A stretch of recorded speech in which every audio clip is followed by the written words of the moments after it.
Hello বন্ধুরা, তোমরা কেমন আছো? আমরা আবার একটি রাত্রিতে চলে এসেছি তোমাদের গল্প নিয়ে। আমরা এই গল্পটা পড়ছিলাম ভূতের মতন। আমরা অর্ধেক অর্ধেক করে পড়ছি।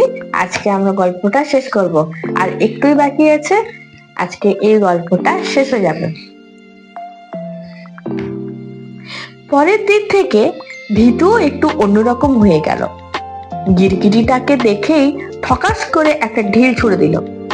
কালো বিড়াল কাছে এসেই ঘেঁষলো না, দরজা খুলেই নিজেই মন্টির কাছে চলে গেল। মন্টি বলল, তুই চ, সাঁতার কাটবো। সেদিন সামনের পুকুরটা তোলপাড় করে বাড়ি ফিরল ভীতু। তারপর ভর দুপুরে ক্রিকেটের ব্যাট হাতে বাইরে বেরোতে সবাই বলল, কি রে, আজ 100 রান করবই। বিকেলবেলা সেই রকমই হলো।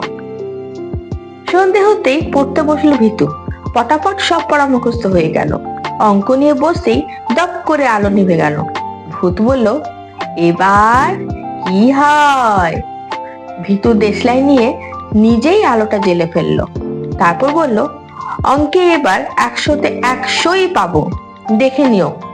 বলেই এমন জোরে হেসে উঠলো যে ভূতটাই ভয় পেয়ে পাঁচিল টপকে পালালো।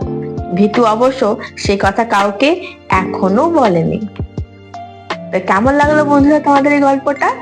এটা স্পেশালি আমি ছোটদের জন্য পড়লাম, বড়রা শুনতে পারে। কেমন লাগছে আমাকে কমেন্ট বক্সে তোমরা জানিও, আর বন্ধুদের সাথে শেয়ার করো, ঠিক আছে? আর লাইক কমেন্ট করতে, আর শেয়ার করতে, আর সাবস্ক্রাইব করতে ভুলো না কিন্তু। তাহলে আজকের মতন চলি, বাই, গুড নাইট।